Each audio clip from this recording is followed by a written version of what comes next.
66 साल के, जोधपुर के हैं। सरदारपुरा एक मोहल्ला है, वहां पर रहते हैं। इनका नाम है राकेश जी, राकेश कुमार। ये अभी 66 साल के हैं। इनकी खासियत ये है कि इसी साधना के बल पर ये केरल से लेके कश्मीर तक मोटरसाइकिल से सफर करते हैं। मोटरसाइकिल चलाई इन्होंने। और कुछ दिन पहले ये जोधपुर से सीधे मोटरसाइकिल से हमारे पास आ गए। और 70 80 की रफ्तार से, 80 90 की रफ्तार से कम स्पीड से नहीं चलाते। 66 साल की उम्र है और ये एक दिन में 400 किलोमीटर सफर करते हैं मोटरसाइकिल से। सोचिए, सिर्फ इसी साधना की बदौलत, यही साधना वो करते हैं जो हम आपको सिखाने जा रहे हैं। 66 साल की उम्र में तो अब इस साधना में जो साधक रहेगा उसको अभूतपूर्व बल, साहस, वीर, शौर्य प्राप्त होगा। तो इसकी विधि अब क्या है कि सीधे खड़े हो जाएंगे या लेट कर भी कर सकते हैं इसको। और दोनों नासिकाओं में श्वास को भर लेंगे। दोनों नासिका में सांस ले ली, या तो सीधे खड़े हो जाएं, लेट भी सकते हैं। दोनों विधियों में आप इसको कर सकते हैं। अब दोनों नासिकाओं से हमने सांस को अंदर भर लिया है। और अब जो आपने सांस को भरा है, प्राण शक्ति को भरा है, इस प्राण शक्ति को हम एक एक अंग में भेजने का अभ्यास करेंगे जब तक हमारी सांस भरी रहे तब तक। फिर सांस को रिलीज कर देंगे, फिर प्राण वायु को फिर अंदर खींचेंगे, फिर एक एक अंग में भेजेंगे। तो सबसे पहले हमने सांस को भरा और भाव किया कि हमारे सिर में ये प्राण शक्ति पहुंच रही है और सिर बहुत मजबूत, बलशाली हो गया है। सिर में यदि किसी को भी कोई तकलीफ हो, याददाश्त चली जाती है, पार्किंसन हो गया है ना, इंसोम्निया हो गया है, चिड़चिड़ापन हो गया है, या बहुत सारी बीमारियां हैं, तो इनके पैरालिसिस हो गया है, सैकड़ों हजारों प्रकार की बीमारियां हैं, कोई भी कुछ भी हो गया, ये सब चीजों का समाधान इसी में है। तो हमको वहां पर सिर में इसको प्राण शक्ति को भेजना है और ये भाव करना है कि समस्त विकार हमारे सिर के बाहर निकल रहे हैं। साथ में हमारी प्राण शक्ति के माध्यम से बहुत मजबूत हो रहा है हमारा सिर। जो भी समस्या है उसको बाहर निकलते हुए देखना, उसको मजबूत करना प्राण शक्ति को। प्राण शक्ति को फिर हमने सिर में भेजा, फिर गर्दन में भेजा। आंखों में जिनको तकलीफ है, आंखों में भाव करें कि आंखों में जा रही हमारी प्राण शक्ति। जैसे जैसे भाव करेंगे कुछ दिन में ये आपको महसूस होने लगेगा जाते हुए। और शक्ति महसूस होने लगेगी उस अंग की। साथ में आपकी दृष्टि अच्छी होने लगेगी। जिनको कान में तकलीफ है वो कान में भेजेंगे इसको। जहां तकलीफ है सांस को भरिए, भाव करिए कि इस अंग में हम भेज रहे। नाक में भेज दी, आंखों में भेज दी, कान में भेज दी, यहाँ पे सब जगह भेजते जाइए आप इन सबको। फिर कंधों में, हाथों में भेज दी, हथेलियों में, अंगुलियों में, धीरे करके सारे अंगों में, हृदय में, पेट में, पीठ में, जांघों में, पीढ़ियों में, घुटनों में। घुटनों की तकलीफ बहुत रहती है आज के समय में, लोगों को बहुत जल्दी घुटने खराब होने लगे हैं। उसके पीछे खान पान, हमारा रहन सहन, और जो 3 चीजें जो है हमारे घर में वो जहर का काम करती हैं। पहला समुद्री नमक, जिसमें आयोडीन का डर बिठा के खिलाया जाता है जबरदस्ती कि आयोडीन युक्त नमक खाओ। आयोडीन युक्त नमक नहीं खाओगे तो थायराइड हो जाएगी। ये दुनिया का सबसे बड़ा झूठ और दुनिया का सबसे बड़ा षड्यंत्र है। यदि आयोडीन युक्त नमक खाने से थायराइड ठीक होता तो इस साल 2 करोड़ महिलाएं आयोडीन युक्त नमक खाते खाते थायराइड का शिकार हो गई।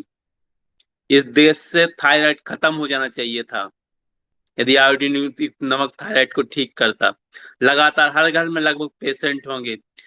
तो एक तरफ तो आप आयोडीन युक्त नमक खा भी रहे और थायराइड के मरीज भी नए नए बढ़ रहे हैं।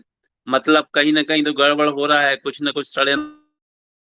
ये बहुत बड़ा षड्यंत्र रहता है एक्चुअली। इससे बीपी भी होता है समुद्री नमक से, इससे लकवा भी होता है, इससे हड्डियां भी गलती हैं। किसी जीव जंतु पे आप नमक रख दीजिए, 2 दिन में हड्डियां, 2-3 दिन बाद देखिए पूरा गला मिलेगा आपको। नमक रख के देखिए। हम कितने सालों से उस नमक को अपने शरीर के अंदर डाल रहे हैं। हमारे दादा दादी जो है वो सेंधा नमक खाते थे। या अंग्रेजों जो थे ना, अंग्रेज जब आए थे तो अंग्रेजों के यहाँ समुद्र वो पहाड़ होते नहीं थे, क्योंकि ये पहाड़ में निकलता है, रॉक साल्ट कहलाता है सेंधा नमक। वहां होते थे तो क्या होते थे, समुद्र, तो समुद्र के से वो नमक इकट्ठा करते थे। तो अब उनको वही बेचना था, अब वो बेचना था, वही खिलाना उन्होंने शुरू किया। तो अब अंग्रेजियत में हम ढल गए, सब कुछ नाश नाश कर चुके अपना पूरा अंग्रेजों के चक्कर में। इसके पहले जो जो भी आक्रमणकारी आए वो इतने खतरनाक नहीं थे जितने खतरनाक अंग्रेज रहे, क्योंकि ये हमारी संस्कृति को नष्ट भ्रष्ट करके चले गए। 72,000 गुरुकुल थे, उसमें शिक्षाएं दी जाती थी। क्या शिक्षाएं दी जाती थी? नहीं की विमान, वास्तु की, भवन और बिल्डिंग, रोड बनाने की शिक्षाएं दी जाती थी। अब कई गुना ज्यादा श्रेष्ठ थी। अब क्या पढ़ाया जाता? पानीपत द्वितीय कब हुआ, तिलारी का क्या हुआ, फ्रांस की क्रांति कब हुई, रूसी क्रांति कब हुई, चीनी क्रांति, मार्क्स ने क्या किया, किया माओ से तुंग ने क्या किया। इससे हमें लेना देना क्या है? यदि तुम किसी को सिखाओगे, बताओगे कि लेन ने ये किया, रूसी क्रांति उन्हें, तब हमको सब खाना खिलाएगा क्या? क्या हमारे काम आएगा क्या? किसी काम का नहीं। जो आईएएस वाला हिस्ट्री पढ़ के बैठ जाता है, क्या काम की उसकी? यदि उसको भवन, कला, विज्ञान पूरा, हमारा प्राचीन कालीन विज्ञान, और आपको विमान निर्माण कला ये जरूर सिखाते तो वो बहुत बड़ा वैज्ञानिक बनता। तो ये सब नष्ट कर दिए गए जानबूझ के। क्या पढ़ाया गया? जो किसी काम का नहीं, किसी यूजलेस पूरा पढ़ा दिया। आईएएस बन गया तो वो लगाएगा, गणित थोड़ी लगाएगा कि चोर 1 घंटे में कितनी दूर तक भाग के गया है, मेजरमेंट करेगा। तो इसका कोई मतलब नहीं। जो हमारी शिक्षा व्यवस्था लागू की गई वो बिल्कुल किसी काम का नहीं छोड़ा उसने, इस तरीके की से की गई। और लॉर्ड मैकाले ने क्या किया? जब शिक्षा व्यवस्था उसने लागू की तो गुरुकुलों पे नियम बना दिए कि जो भी गुरुकुल रहेंगे वो सब अवैध, जो पढ़ाएंगे वहां पे उनको जेल की सजा होगी। और जो भी गुरुकुल बचे उनको जला दिया गया। जो गांव से जो चंदा वगैरह, हर गांव में गुरुकुल था, एक 72,000 गांव थे, 72,000 गुरुकुल थे, हर गांव में एक गुरुकुल। जो गांव में जो चंदा दे अवैध घोषित होगा, जो चंदा देगा उसकी मारपीट होगी, उसको जेल में सजा सजा होगी, उसको जेल में डाला जाएगा। मतलब सब कुछ नष्ट, आपकी संस्कृति पूरी खत्म, आपका शिक्षा खत्म, माने सब कुछ खत्म। पूरी रीढ़ की हड्डी तोड़ दी उसने। फिर बची बची खुची कसर और थी तो और उन्होंने संविधान बना दिया। फिर और बची खुची थी तो आईपीसी सीआरपीसी बना दी उसने कि ले अब कानून भी हमारे हिसाब से चलेंगे। हर देश का कानून, हर देश की शिक्षा पद्धति, हर देश के नियम उस देश की परंपराओं, रीति रिवाजों के अनुसार होते हैं हमेशा। यहाँ तक कि भोजन, रहन सहन, सब कुछ, उस पानी तक जो आप पीते ना, यहाँ तक सांस लेते हैं, वो भी उस वातावरण के अनुकूल होता है। अफ्रीका के लोग देखिए, वहां गर्मी पड़ती है तो उनकी चौड़ी चौड़ी और छोटी सांस, छोटी नाक रहती है। सांस लेंगे तो चौड़े रास्ते से प्रवेश करेगी तो ठंडी हो जाएगी, क्योंकि वहाँ गर्म जलवायु है। भूमध्य रेखा पे रहते ना वहां पे, 24 12 महीने सूर्य सीधा चमकता है वहां पे। तो गर्म में चौड़ी नाक हो गई, उनके स्किन में ज्यादा मेलानिन मेलानिन पिगमेंट हो गया।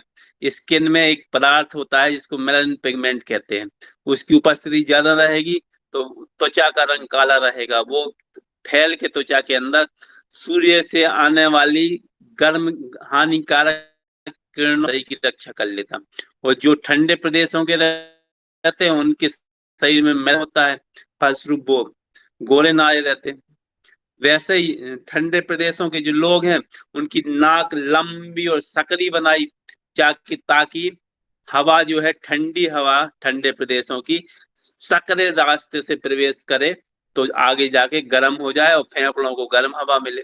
तो ये नहीं, नियम कानून तो बहुत बड़ी बात है, परंपराएं रीति रिवाज संस्कृति तो बहुत बड़ी बात है। प्रकृति ने भी वैसे ही डिजाइन किया सबको। अब हम अंग्रेज कोई आके हम पे नियम कानून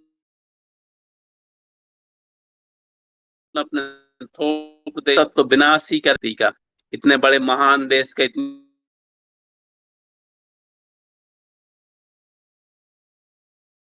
बड़ी कर दिया। नतीजे आज हम झेल रहे हैं पूरे। विदेशी लोग भारतीय संस्कृति को अपना के भारतीय बन रहे हैं, हम लोग विदेशी की तरफ भाग रहे हैं। ये जो साधना है को लिए हैं, तो तीन चीजें जो हम बताए थे, सबसे पहले नमक समुद्री बदलिए, कोई भी बीमारी आपको ठीक करना है तो समुद्र नमक खाना चालू करिए। दूसरा, शक्कर, शक्कर जो सफेद रहती है ना वो सल्फर से साफ होती है। सल्फर कहें तो पटाखों पटाखों की बारूद, उसको खाते हैं तो बहुत तेजी से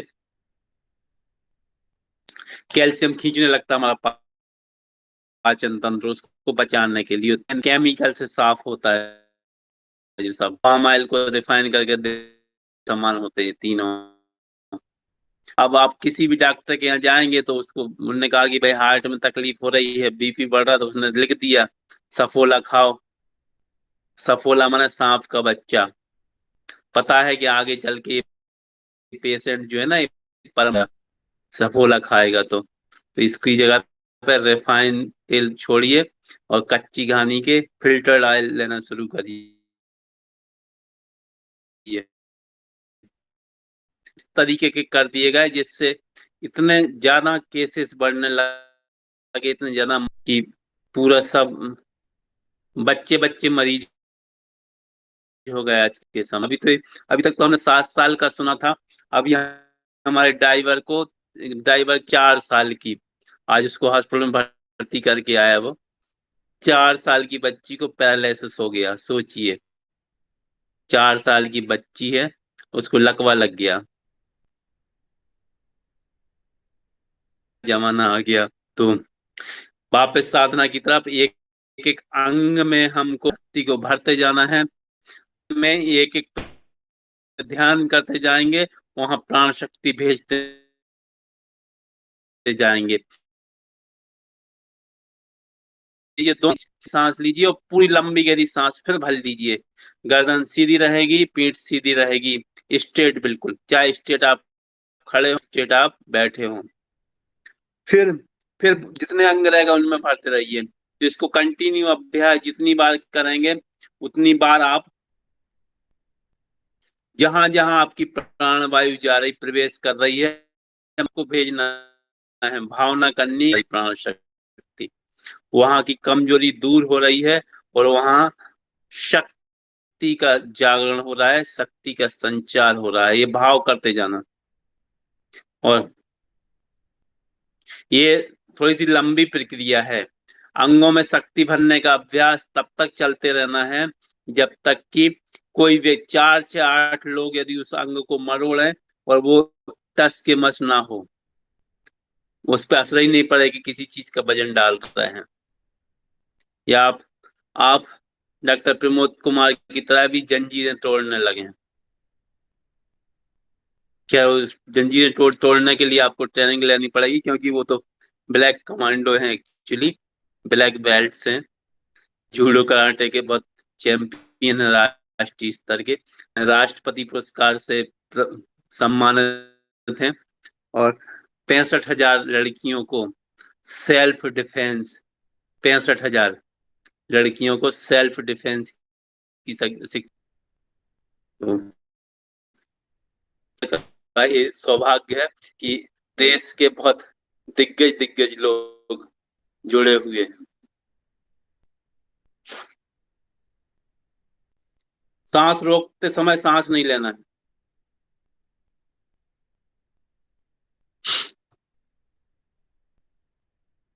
सांस छोड़ देना है, फिर लेना है आपको।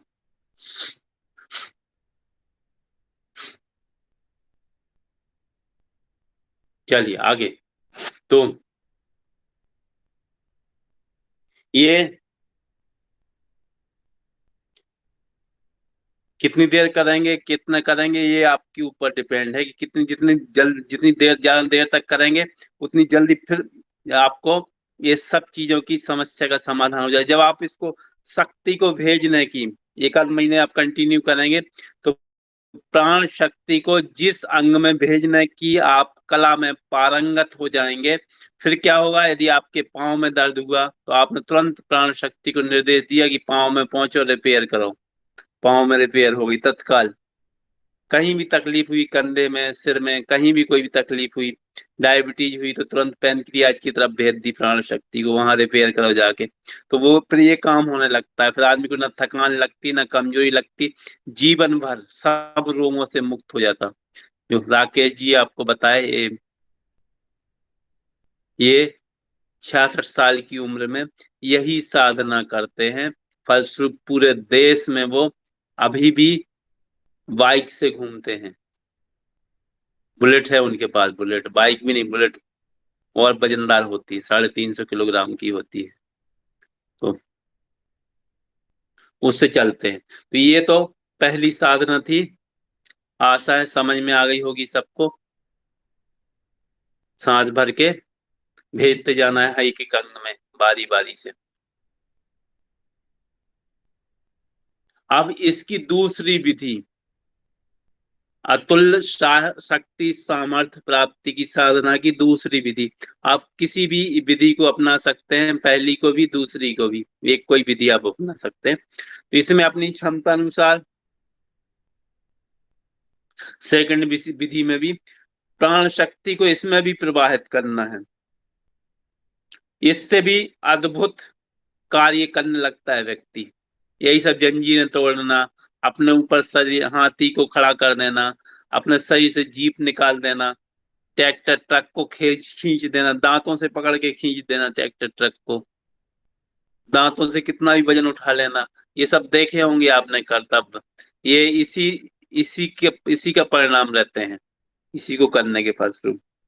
तो जिनको सामान्य बुद्धि के व्यक्ति चमत्कार की संज्ञा देते हैं, एक्चुअली ये चमत्कार नहीं होते हैं, ये प्राण शक्ति के ही अभ्यास हैं, प्राण शक्ति ही है जो ये सब काम करने में समर्थ बनाती है। तो इसमें भी वही करेंगे सीधे, या तो आप सीधे बैठ जाएं या सीधे खड़े रहें, और दाई नासिका को बंद करके बाई नासिका से सांस अंदर खींचना है, प्राण वायु को बाई नासिका से अंदर खींचना है, तब तक खींचना है पूरी लंबी गहरी सांस, जब तक मूलाधार चक्र तक ना पहुंच जाए। भाव करना है कि हमारी सांस जो है वो मूलाधार चक्र तक पहुंच रही है। अब आपकी मूलाधार चक्र तक पहुंच गई सांस, फिर आपको क्या करना है, दोनों हाथों में पकड़ा है ऐसा, मुट्ठियां जोर से, मुट्ठियां बांधी, खड़े हैं तो घुटनों पर रख लीजिए, बैठे हैं तब भी घुटनों पर रख लीजिए इन दोनों को, मुट्ठियों को। और प्राण वायु को भर के हम मूलाधार चक्र तक पहुंच गए। अब मूलाधार चक्र पे आपका ध्यान जाएगा, भावना, सांस अंदर भरी हुई है, सांस रिलीज नहीं होगी अभी। मूलाधार चक्र पे आप उसको, मूलाधार चक्र पे घुमाइए सांस, सांस को, शक्ति के माध्यम से। देखिए कि हाँ, ध्यान करते हुए भाव के रूप में कि आपका मूलाधार चक्र प्राण शक्ति के माध्यम से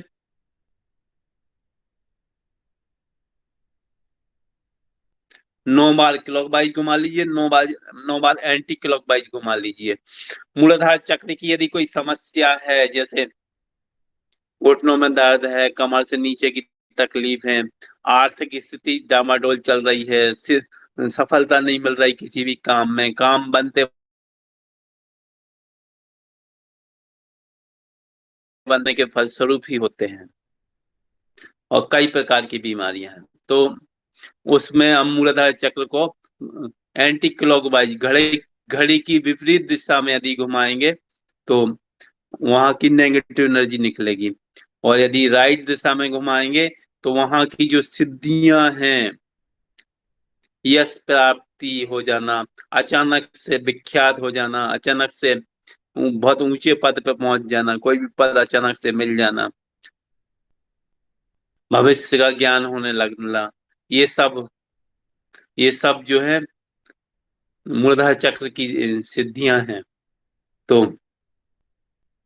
एंटी क्लॉकवाइज घुमाएंगे तो वहां की बीमारियां खत्म होंगी, क्लॉकवाइज घुमाएंगे तो उसकी सिद्धियां मिलेंगी। हर चक्र पे ऐसा ही करना है। फिर 9 बार हमने एंटी क्लॉकवाइज इस पे घुमा लिया स्वादिष्ठान पे। फिर मणिपुर पे आ गए। अब पता चला कि अब ज्यादा देर तक सांस नहीं रोक सकता है, तो फिर वापस हमने सांस को रिलीज कर दिया, बाहर कर दिया। 3-4 बार लंबी गहरी डीप ब्रीदिंग की, फिर सांस।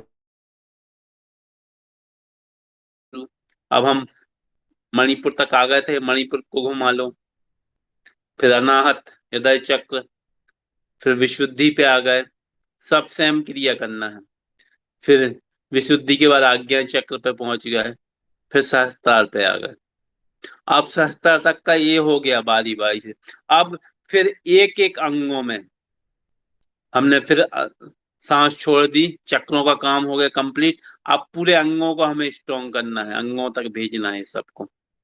बाईं तरफ हमने भेजा प्राण शक्ति को, बाईं आंख में, बाएं कान में, गर्दन में बाईं तरफ, बाएं कंधे में, बाएं हाथ में, बाएं हाथ की अंगुलियों में, बाईं पसलियों में, पेट साइड में, जांग पे, घुटने में, बायां पेड़ियों में, टखना, अंगुलियां बाएं पैर की। इस तरीके से फिर दाएं का भी यही करना है। एक एक कर पे, एक एक करके हम दाएं अंगों पे भेजते जाएंगे प्राण शक्ति को, सांस भरे हुए। कुछ दिन के बाद आपकी ऐसा अभ्यास हो जाएगा, जैसे ही आप भाव करेंगे और वो सन सन सन सन करके प्राण शक्ति उस अंग में प्रवाहित होने लगेगी और ऑटोमेटिक रिपेयर करेगी। जहां जब जरूरत पड़ेगी आपको इस दिव्य प्राण शक्ति की, वहां पे आप उसका उपयोग कर लीजिए। इसी तरीके से आप बुलाइए, जगाइए अपनी शक्ति को, और वो संबंधित स्थान में भेज दीजिए। तत्काल, विद इन मिनट में, 1 मिनट तो बहुत बड़ी बात है, विद इन सेकेंड्स में ठीक हो जाता है आदमी। थकान अकान बीमारियां वगैरह तो सब गायब ही हो जाती हैं जीवन से। आप 70 साल की आयु में भी युवा, बिल्कुल यंग फील करेंगे अपने आप को। तो ये एक तरीके से कहना चाहिए कायाकल्प करने की विधि है प्राण व्यक्ति, क्योंकि जो उसमें प्राण शक्ति भरेगी तो फिर तो कोई भी बीमारियां, बैक्टीरिया, बस कोई भी चीज, नेगेटिविटी बचती नहीं शरीर में।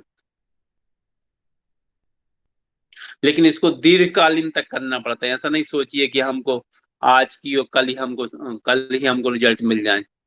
बहुत सारे लोग उत्साहित रहते हैं, मोबाइल फोन मैसेज करते रहते हैं हमको दिन भर कि हमने आज साधना की थी, उसका रिजल्ट क्यों नहीं दिख रहा। हमने कहा कब जुड़े, बोले आज ही जुड़े हैं। कुछ कहते हैं हमने कल से साधना कर रहे हैं, हमको रिजल्ट नहीं मिला अभी तक। कुछ कहते हैं 1 महीना हो गया, आज किसी ने मैसेज किया कि 1 महीना हो गया हमको रिजल्ट नहीं मिला। तो कबीरदास जी ने बहुत अच्छा कथन, दोहा कहा है इसमें। देखिए, सबसे पहली चीज तो आप इसमें आ गए हैं, यही बहुत बड़ी बात है। आध्यात्म के क्षेत्र में साधना में आ गए, ये बहुत बड़ी बात है। क्योंकि बहुत प्रसिद्ध संत हुए इस देश के, उन्होंने कहा था कि सिर्फ विचार आना, अध्यात्म में गूढ़ में जाना तो बहुत बड़ी बात है, का विचार आना ही 10,000 सालों की आपकी तपस्या का प्रतिफल है। 10,000 साल तक आपने अच्छे कर्म किए तब अध्यात्म में आए हैं, ऐसे नहीं आ गए हैं। जिनके भाग्य में नहीं है वो, उनके बस की बात नहीं है, वो कभी नहीं आ पाएंगे। उनको जबरदस्ती लाने का प्रयास भी नहीं करना है, क्योंकि उनका निमित्त ही नहीं है पिछले जन्मों का, है ना। तो करते रहिए। तो कबीरदास जी ने कहा है, धीरे धीरे रह मना, धीरज में सब होए, और माली सींचे सौ घड़ा, ऋतु आए फल होए। माने सब कुछ धीरे धैर्य धैर्य से होता है, धीरे धीरे। माली यदि हर दिन किसी भी पेड़ पौधे में 100 घड़े भी, 100 घड़ा पानी भी यदि हर दिन डाले उसमें, और सोचे कि इसमें बेमौसम के फल आ जाए, तो कभी नहीं आएगा। जब मौसम आएगा तो अपने आप उसमें फल फूल आने लगेंगे। यही विधान है। तो ये थी अतुल साहस, शक्ति, शौर्य और अपने आपका कायकल्प शक्ति की विधियां, किसी भी अंग को पुनर्जीवित करने की विधियां थी। किसी भी अंग में आप इसको साधना के बाद, लेकिन ऐसे नहीं, इसको साधना करिए और आपको धीरे करके ये सब साधनाओं में तो ऐसा रहता है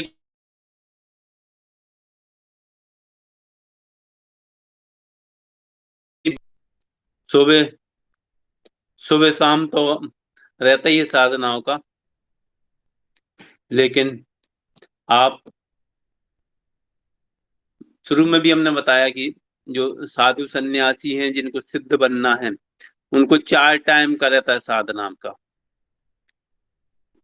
4 टाइम, सुबह दोपहर शाम और रात। लेकिन इतना नहीं कर सकते तो ग्रस्त हैं, तो उसकी शक्तियां तो मिल ही जाएं, तो उसके लिए एक बार भी, 2 बार भी हो सकता है, 24 घंटे में एक बार में भी आपको मिल जाता है सब चीजें। जरूरत नहीं पड़ती ज्यादा करने की। ये कलयुग है एक्चुअली। सतयुग होता था, वहां पे व्यक्तियों की उम्र जो होती थी ना, वो उधर उनकी उम्र हजारों साल होती थी, तो करते रहते थे 100 100 200 500 साल साधना, 100 100 50 50 साल। अब ये कलयुग है, इसमें उम्र ही 70 80 साल होती है। हमारे यहाँ शायद 65 साल है औसत आयु। माने एक आदमी हमारे यहाँ 65 साल जीता है। 65 66 साल। पुरुषों की 66, महिलाओं की 64, शायद तो टोटल मिला के होती है एवरेज 65 साल। तो अब 65 साल एवरेज आयु है, तो स्वाभाविक है अब कलयुग में, इसलिए का भगवान ने कहा कि कलयुग में होगा ना, जल्दी सिद्धियां मिल जाएंगी, जल्दी प्रतिफल होगा, सालों का इंतजार। तो इसमें जल्दी हो जाता है सब कुछ कलयुग में। तो दूसरी साधना की तरफ बढ़ते हैं। दूसरी दूसरी साधना है मधुर संबंधों की स्थापना, या भ्रांतियां दूर करने की साधना। बहुत सारे लोगों का इसके पहले, जो जब हम बता रहे थे आपको कि पति पत्नी के संबंध कैसे करें, बच्चों को कैसे सुधारें, तो कई लोग कहते हैं हमें रिश्तेदारों के लिए भी, मित्रों के लिए भी क्या कर सकते हैं। तो कभी कभी हमारा क्या होता है, लोगों से संबंध खराब हो जाते हैं, संबंध खराब हो जाते हैं, और फिर हम उन्हीं में कुड़ते रहते हैं कि भाई हमारा बहुत अच्छा दोस्त था, बहुत अच्छा रिश्तेदार था, हम क्या करें अब उसी संबंधों को कैसे हम ठीक करेंगे, उसी की साधना हम इसमें आपको बताने वाले हैं। तो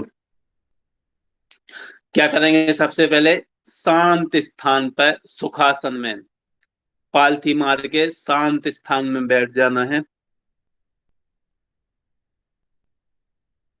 उसके पहले थोड़ी सी जानकारी दे रहे हैं, आपने कभी भी हमेशा ध्यान दिया होगा कि कभी किसी व्यक्ति को याद नहीं किया और अचानक से याद आई उसकी और वो सामने खड़ा, अरे बोले तुम्हारी बहुत लंबी उम्र थी, हम आपको याद कर रहे थे। जब भी जिसको भी याद करें आप, तो वो जो होता ना, वो टेलीपैथी का काम करती है। हमारे शरीर से लगातार सिग्नल्स निकलते रहते हैं। सिग्नल जैसे मोबाइल के सिग्नल रहते हैं, वैसे हमारे शरीर के सिग्नल्स रहते हैं मोबाइल से, लेकिन करोड़ों अरबों गुना ज्यादा शक्तिशाली होते हैं। और जब हमारे कोई भी व्यक्ति हमारे नेटवर्क में आ जाता है, तो हमें उसकी अचानक से उसका स्मरण होने लगता है। हमारी छठी इंद्री जो रहती है ना, उसका उसका उसको आभास हो जाता है, और वो हमें बता देती है।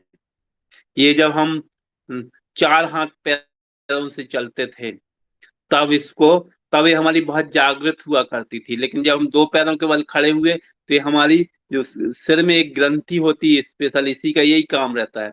उसको हम रिसीवर कह सकते हैं, सिग्नल रिसीवर। लेकिन वो लुप्त हो गई। उसको वैज्ञानिक भाषा में साइंटिस्ट कहते हैं सुप्रा सेंसरी परसेप्शन। सुप्रा सेंसरी परसेप्शन की शक्ति, ये हमारी लुप्त हो गई, लेकिन कुत्तों में अभी भी होती है। चौपाई जान में जब भूकंप आते हैं, तो कुत्ता बिल्ली अपने मालिक को ही दौड़ने लगेंगे, काटने लगेंगे, भागेंगे इधर उधर, असामान्य व्यवहार करने लगते हैं। क्योंकि उनको मालूम हो जाता है कि भाई अब भूकंप आने लगता है। इसी शक्ति के माध्यम से वहां के लोग अलर्ट हो जाते हैं। मछलियां पानी से ऊपर आने लगती हैं, इधर उधर फेंकने लगते हैं सारे जीव जंतु वहां के। क्यों? वो सिग्नल है उनका। कई 40-40 50-50 हजार लोगों की जान बच गई, पहले से उनको पूर्वानुमान हो गया। यही बस यही है अभी तरीका भूकंप का पूर्वानुमान पता करने का। बाकी विज्ञान ने अभी ऐसी कोई तरक्की नहीं कर ली कि वो बता दे कि भाई कब भूकंप आएगा, कब क्या होगा, कितने रिएक्टर स्केल पे आ गया आएगा। इसकी कोई जानकारी नहीं। तो कुत्ते को देखा होगा आपने, जब कुत्ता कोई अपशगुन होने वाला होगा घर में या परिवार में या मोहल्ले में, तो कुत्ता रोना शुरू कर देता है। हम सोचते कहते हैं अरे अपशगुन होने वाला है, अपशगुन हो रहा है कुत्ते के रोने से। कुत्ते के रोने से अपशगुन नहीं हो रहा। कुत्ते में ऐसी ताकत थोड़ी है कि वो रोक के और अपशगुन करा दे आपका। अपशगुन हो रहा है, कुछ अनहोनी होने वाली है, इसलिए कुत्ता उसकी आपको इंफॉर्मेशन दे रहा है, उसकी जानकारी आपको पहले देना चाह रहा है। अब बेचारा बोल तो पाता नहीं, भौंकता है तो भौंकेगा, तो भौंके तो उसका स्वभाव है। तो अब क्या करेगा, तो डिफरेंट हरकत शुरू करता है वो। काफी मैंने खुद के परिवार में भी देखे ऐसे कि कुत्ते इस तरह की जब हरकतें करने लगते हैं, कुछ ना कुछ परिवार के सदस्य पे विपत्ति आनी चालू हो जाती है। तो ये मेरा बहुत अच्छा अनुभव है, और एक बार का नहीं कई बार का अनुभव है। 5 6 7 बार हो चुका। तो ये सुप्रा सेंसरी परसेप्शन की जो शक्ति है, वो हमारे अंदर बहुत क्षीण हो गई। शक्ति बहुत कम मात्रा में, वो अल्प विकसित समझिए। ये ग्रंथि जो है, जो ये पता करती है, वो रिसीवर जो है ना, वो बहुत कम मात्रा रिसीव कर पाता है। तो हम अपनी की शक्ति से उस रिसीवर को जगाएंगे, उसको मजबूत करेंगे, ताकि हम कहीं भी किसी भी व्यक्ति को उससे संदेश पहुंचा सकें, संदेश ग्रहण कर सकें। दोनों काम करेंगे आप। बिना मोबाइल के आप इस साधना के माध्यम से उस व्यक्ति तक संदेश पहुंचाएंगे। प्राचीन काल में क्या होता था, यही तो होता था सब। संदेश भेजना है तो उस समय थोड़ी मोबाइल या टावर टेलीफोन हुआ करते थे। एक दूसरे को संदेश भेजते थे इसी विधि के माध्यम से। रावण ने अपने भाई अहिरावण को पाताल कोट में संदेश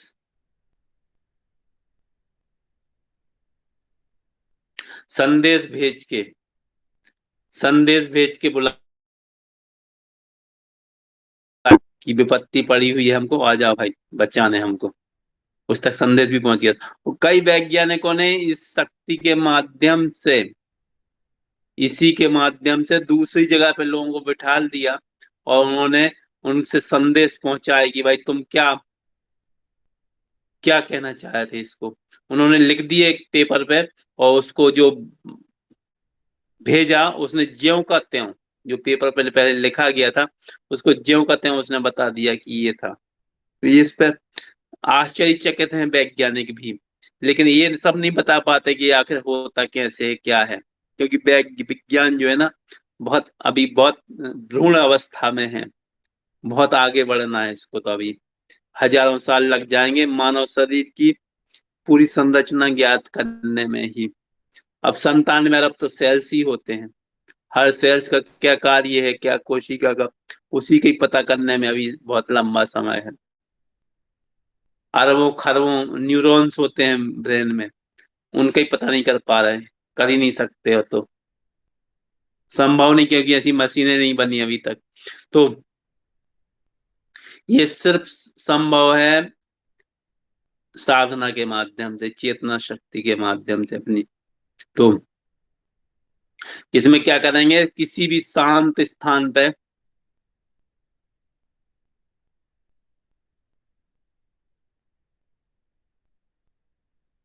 अच्छा, किसी भी शांत स्थान पर सुखासन में बैठ जाएंगे, ईश्वर का स्मरण करेंगे और तालबद्ध प्राणायाम करेंगे, माने पूरक रेचक और कुंभक। जितनी देर हमको सांस को अंदर खींचने में लगाना है उतनी ही देर हम सांस को अंदर रोकेंगे, उतनी ही देर समान, उतनी ही देर में हम सांस को बाहर निकालेंगे। सब लोगों की खींचने छोड़ने और आंतरिक कुंभक करने की शक्ति के अनुसार निर्धारित कर सकते हैं कितनी देर लगती है, उसके हिसाब से अपना अपना निश्चित कर लें। तो आंतरिक कुंभक, पूरक रेचक और आंतरिक कुंभक, ये तीनों समान समान समय में हमको करना है। इसको कहते हैं तालबद्ध प्राणायाम। और 1 महीने तक लगातार इसको करना है, लेकिन आपको कभी भी किसी भी समय कर सकते हैं, खाना खाने के 3 घंटे बाद। और 1 घंटे, एक एक महीने आपने इसको कर लिया, 1 महीने के बाद फिर जिसको संदेश भेजना है उसको मस्तिष्क में उसका चित्र स्पष्ट करें, उसकी इमेज बनाए मन में, उसका नाम और चित्र, फोटो। डिस्टेंस हीलिंग में जो किया जाता है, डिस्टेंस हीलिंग जब देते हैं तो उसमें क्या करते हैं, व्यक्ति की नाम पूछ लेते हैं, उसकी फोटो बुला लेते हैं। अब वो इमेजिंग कर लेते हैं कि ये फलाने व्यक्ति तक हमको अपने अपने ब्रेन की शक्ति पहुंचाना है, अपने पावर मस्तिष्क की हीलिंग शक्ति उस तक पहुंचाना है, और वही काम करती है। तो इसको हम उस व्यक्ति का नाम और फोटो मन ही मन स्मरण करेंगे और उससे कहेंगे कि हम आपसे, जिससे संबंध हमारे बिगड़ गए हैं, संबंध बिगड़ गए हैं हमारे, या भ्रांति उत्पन्न हो गई है, या हम कुछ और हैं, उसके मन में कुछ और सोच रहा है, कुछ और चल रहा है हमारे बारे में, तो गलत फहमियां सब ठीक हो जाती हैं इस साधना से। मन ही मन कहेंगे हम आपसे बहुत स्नेह करते हैं, हमारे हृदय में आपके प्रति बहुत सहानुभूति है, और हम आपकी बहुत सम्मान करते हैं, आपकी उदारता और विशाल हृदयता पर और सहिष्णुता पर मुझको भी पूरा विश्वास है। और मैं प्राण शक्ति जरूर, क्योंकि सब में प्राण शक्ति ही काम कर रही है, अपनी प्राण शक्ति हूं कि ये वस्तु स्थिति ये है, जो हम आपको मन ही मन उसको बताना है कि वास्तव में जो गलतफहमी जो आप समझ रहे हैं वो नहीं है, जो आपने हमसे दूरी बना ली है संबंधों में, वो नहीं है, वास्तविक कारण ये है। अपना पक्ष उसको मन ही मन बताना है और बाद में बोलना है कि मुझे विश्वास है कि आपकी भ्रांतियां दूर हो गई होंगी, सब आपकी जो विचार थे भ्रामक विचार वो खत्म हो गए होंगे और मैं धन्य हो गया हूँ।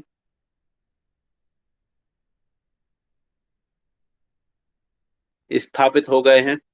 हम एक दूसरे की भलाई चाहते हैं, एक दूसरे के हितैषी हैं। जो भी आप संदेश उसको दे रहे हैं, अपने मानस पटल पर उतार के उसको भाव के रूप में सोचिए कि उस तक ये भाव पहुंच रहे हैं। और जो भी आपकी रहस्य की बातें हैं उसको बता दीजिए, फलानी फलानी ये है, ये सब कुछ उसके, उससे बोल नहीं सकते डायरेक्ट सामने जाके, तो यहाँ से भाव के रूप में उसको बता सकते हैं 1 महीने के ध्यान के बाद।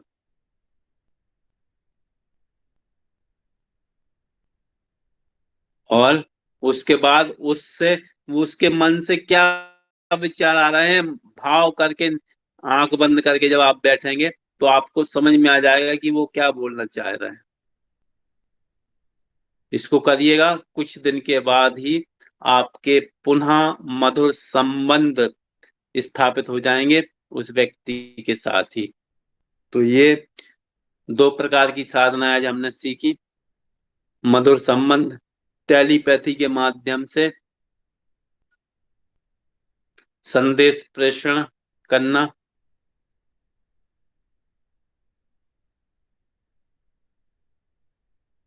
किसी भी व्यक्ति को कहीं भी इसकी साधना करेंगे, उसके बाद आप धीरे धीरे करके पहले छोटे छोटे संदेश भेजना शुरू करेंगे, एकदम से बड़ी संदेश नहीं भेजना, छोटे छोटे संदेश भेजेंगे। उसके उससे फिर व्यक्ति से पूछ भी सकते हैं, आप किसी को भी भेजें। और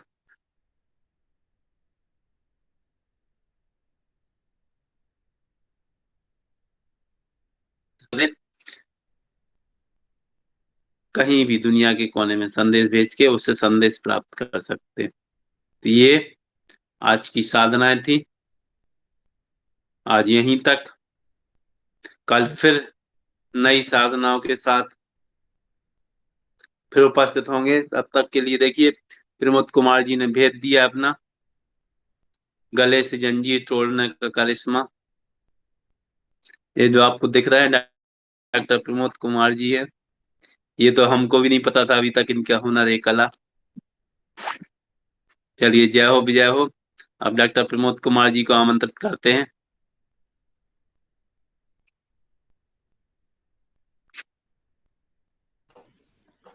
प्रणाम गुरुजी। राम राम। सभी साधकों को हृदय से प्रणाम। आदरणीय साथियों,